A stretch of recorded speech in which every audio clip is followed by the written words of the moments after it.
Kjo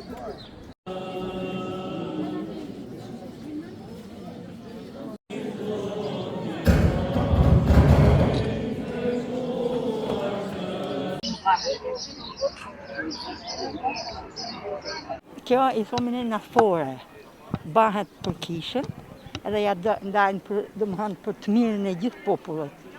Në rregull? Nga cila zonë jeni? Unë jam nga Bradasheshi, po jam e martuar në Elbasan, kam 55 vjet në Elbasan.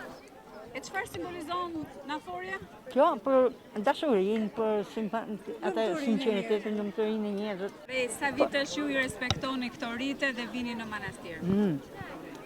Unë me vite që në moshën 7-8 vjeç, se kam qenë Bradashesh edhe vishim në kam, edhe me prindërit këtu, më fal, me prindërit këtu e qyrë në atë kohë, e dhe më sot që po bam 75 vjeçe, e kam ndjekur.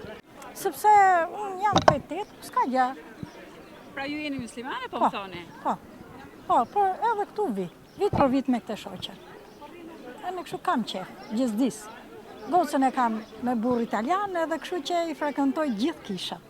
Shën Johan Vladimiri, një shejt I cili ndër vite ky vend I ka rezistuar ndoshta edhe periudhës më të vështira të saj të komunizmit apo jo? Ka, imi vite. Edhe anvarros tu. Sot shohim një ditë të mbushur me besimtarë nga gjithë Ballkani apo jo? Nga gjithë vendet. Në gjithë bota. Gjithë vendet. Është shumë bukur. Kënaqësi e madhe, unë ndjej kënaqësi nuk e di. Që prej kohësh ka qenë kjo, ju vetëm sot, po. Që prej kohësh janë ndjek këto ritualet. Për ne kjo ditë është një ditë e shënuar, 4 qershori, jo vetëm për popullin malazes, por edhe minoritetin malazes që jeton në Republikën e Shqipërisë. Shën Vladimiri është një figurë lidhëse midis popujve tanë dhe vazhdimisht tashmë është kthyer në një figurë frymëzuese për të gjithë ne që besojmë tek shenjti ynë dhe që besojmë tek marrëdhëniet e mira midis dy popujve tanë.